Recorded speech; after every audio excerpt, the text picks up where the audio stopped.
Ai, por que a gente quer aprender química, hein? Essa matéria chata eu não quero de nada na minha vida. Sabe de nada, inocente. Olá pessoas, beleza? Meu nome é Júlio César, eu sou o Nerd da Química e bem-vindos a mais um vídeo deste canal que agora é o maior canal de Química de todo o estado do Espírito Santo. E hoje eu vou mostrar para vocês um tema um pouco inusitado neste canal e eu vou mostrar para vocês todas as vezes em que a Química salvou a minha vida quando eu estava com algumas dificuldades em casa. Caso vocês não devam saber, eu não sou um cara meio rico, não. Eu sou um cara mais ou menos pobre, assim, de classe média baixa. Então, eu moro na zona rural, na roça, e sempre enfrentei algumas dificuldades em casa quando chegava o final do mês e o salário não dava o suficiente. E aí nós tínhamos alguns problemas típicos, como por exemplo, quando acaba o gás ou acaba algumas coisas e nós temos que improvisar de alguma forma. Então, neste caso, eu vou mostrar para vocês como que eu consegui usar meus conhecimentos de química para ajudar aqui em casa, na minha casa. Então, vou mostrar aqui para vocês alguns truques interessantes que a química pôde me ajudar a resolver problemas domésticos aqui na minha casa. Então, vamos para a explicação. E para começar, nós vamos falar de uma coisa que tem perturbado, tem tirado muito o sono dos brasileiros ultimamente, com esse tempo de pandemia, crise econômica, que é o preço do gás. O gás de cozinha ultimamente está absurdamente caro, beirando R$100. É algo que quase praticamente nunca houve antes, extremamente caro e está dificultando bastante a vida das pessoas. Então, pessoas que são mais pobres, como eu, por exemplo, que não tem uma renda muito alta desse jeito, temos um problema de que às vezes no meio do mês o gás acaba. E isso é um problema muito grande, ainda mais nesse momento atual que está extremamente caro. Então, quando o gás acaba, as pessoas que moram na roça, elas geralmente partem para um recurso bem típico dessa região rural, que é utilizar o famoso fogão a lenha. Então, acabou o gás e quando nós precisamos de fazer um alimento urgente, nós partimos para o fogão a lenha até poder comprar um botijão de gás novo. Tudo vai tranquilo, na paz, porém às vezes existe um problema. E quando além do gás você também não tem como fazer fogo. Por exemplo, aqui na minha casa a gente costuma utilizar muito fogão elétrico, que ele gera uma faísca para acender o gás. E a única fonte de fogo que você tem na casa, assim, nesse caso, é o fogão elétrico. Não tem isqueiro ou não tem fósforo. E aí, quando acaba o gás, como que se faz para gerar fogo, já que você tem aquela faísca que ela não consegue atirar fogo em nada, a não ser no próprio gás? Ou então, às vezes, uma coisa que outras pessoas mais pobres também enfrentam continuamente é que nós utilizamos o isqueiro até acabar completamente o gás e ficar só aquela faísquinha. E quando você tem apenas aquele isqueiro já gasto, que só gera faísca e não tem como acender a lenha. Ou seja, você está sem um isqueiro bom e sem fósforo, o que já aconteceu aqui na minha casa várias vezes. E eu resolvi, utilizando um truque bem bacana, baseado nos meus conhecimentos de química. E eu fiz isso de duas formas principais e eu vou mostrar aqui como que elas funcionam. E a primeira consiste em um composto químico bastante interessante chamado carbureto. Então, aqui nós temos esse pote com essa substância que é chamada de carbeto de cálcio, mais comumente conhecido como carbureto CaC2, que ele é utilizado, por exemplo, na indústria agrícola para amadurecer forçadamente alguns frutos, ou seja, ele facilita o amadurecimento de frutas devido a um gás que ele libera. Aqui nós temos uma pedrinha de carbureto e ele tem a propriedade de reagir com a água, sofrendo hidrólise, gerando hidróxido de cálcio e um gás que é o acetileno.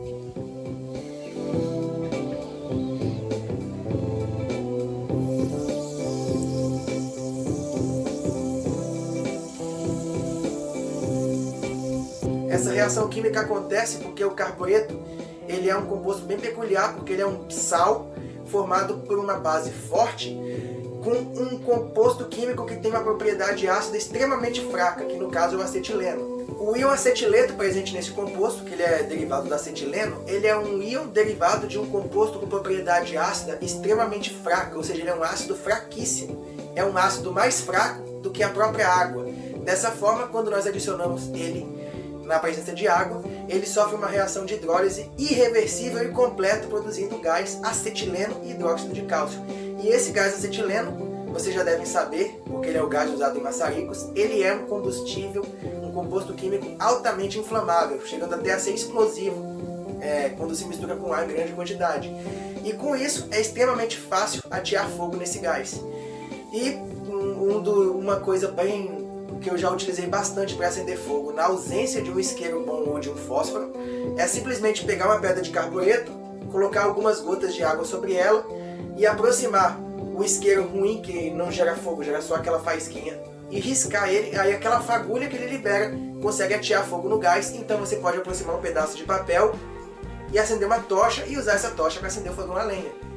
Ou então, no caso de faltar o isqueiro, mas ter o acendedor elétrico funcionando, você simplesmente bota essa pedrinha de carbureto perto do acendedor do fogão, coloca uma gota de água, ela vai efervescer e liberar o gás, você acende o acendedor, ele vai incendiar o gás, então você aproxima um pedaço de papel ou de pau ou de papelão e acende uma tocha para poder acender o fogão a lenha.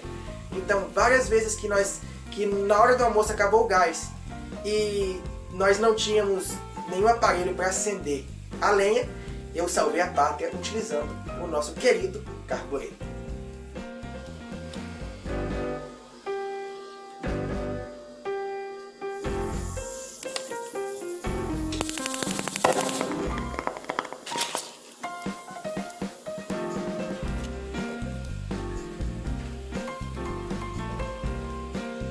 E uma outra forma bem interessante de poder gerar fogo para poder acender o fogão a lenha, na falta de outros materiais para gerar fogo, é uma reação química um pouco mais perigosa do que essa que eu mostrei do carbureto, que consiste na reação química entre o permanganato de potássio e o ácido sulfúrico, formando um composto químico que é um agente oxidante muito poderoso chamado epitóxido de dimanganês. Esse composto ele tem a propriedade química bem interessante de ser um agente oxidante tão forte que ele é capaz de atear fogo em quase qualquer coisa que pega fogo. Ou seja, ele consegue, ao entrar em contato com algum material combustível, fazer ele queimar espontaneamente. Ou seja, ao misturar o permanganato de potássio com ácido sulfúrico concentrado, nós obtemos o epitóxido de manganês, que ao entrar em contato com algum material que pega fogo, pode ser a madeira da própria lenha, pode ser alguma outra coisa combustível, ou que queima mais fácil, como por exemplo álcool, nós podemos gerar chama e assim acender o fogão a lenha. E eu consegui usar esse procedimento para poder gerar fogo quando, além de ter faltado o gás, também faltou energia elétrica e eu não tinha um isqueiro à disposição, nem aquele isqueiro ruinzinho. Um isqueiro estava sem isqueiro, sem eletricidade para gerar o fogo e totalmente sem nada para fazer fogo. Eu consegui fazer fogo usando o famoso líquido do mal, o epitóxido de dimanganês. Então, vamos mostrar para vocês como que é a reação química com o epitóxido de manganês.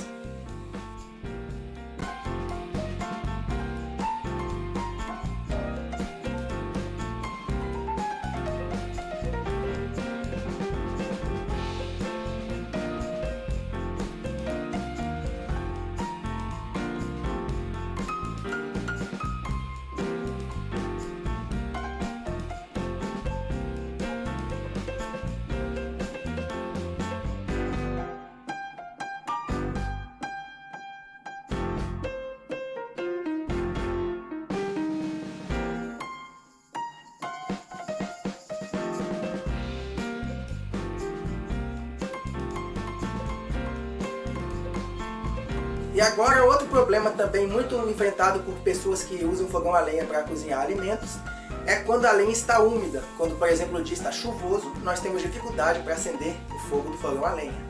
Então, o que nós podemos fazer para contornar este problema? Geralmente, quando nós colocamos as toras para queimar na lenha, a tora queima e resta apenas as brasas. Então, para poder reacender o fogo, nós temos que colocar um pedaço de madeira sobre as brasas e assoprar, ou colocar uma mecha de algum material combustível para poder refazer a chama, fazer o fogo voltar. E em alguns casos nós temos dificuldade para fazer isso, quando, por exemplo, a lenha está úmida ou está faltando algum material interessante para poder gerar o fogo. E um que eu descobri bem recentemente, que pode ser utilizado para reavivar fogo de uma brasa, é açúcar.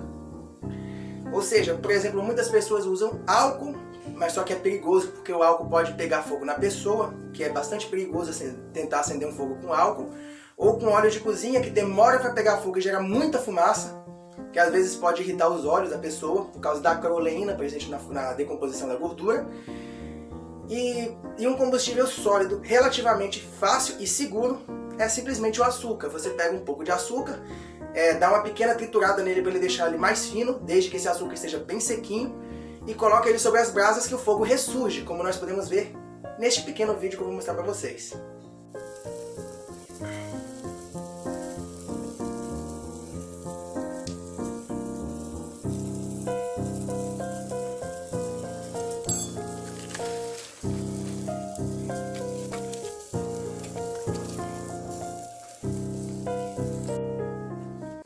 Então é isso, gente. Espero que vocês tenham gostado bastante deste conteúdo inusitado que nós apresentamos neste vídeo. Peço a vocês que se inscrevam-se no meu canal, que acessem também meu site, que também se chama Nerd da Química, assim como o canal também. Minha página do Facebook, que também tem o mesmo nome do canal. E também peço que vocês conheçam o Projeto Show de Química. Acessem o site do Projeto Show de Química, que eu vou mostrar aqui, que é um site bem interessante, onde vocês podem ver uma porção de experiências bem bacanas, inclusive algumas com carbureto e com triptóxido de manganês, que eu mostrei aqui neste vídeo. Acessem também a loja virtual do Projeto Show de Química, se vocês desejarem comprar materiais para fazer experiências, que é uma loja bem interessante, que tem vários materiais que vocês podem comprar, vários reagentes, um kit experimental do Projeto Show de Química, ou um livro do Projeto Show de Química que vocês podem usar para ter embasamento para fazer várias experiências bem bacanas. Então, espero que vocês tenham curtido este conteúdo. Muito obrigado pela força, pelo apoio e valeu!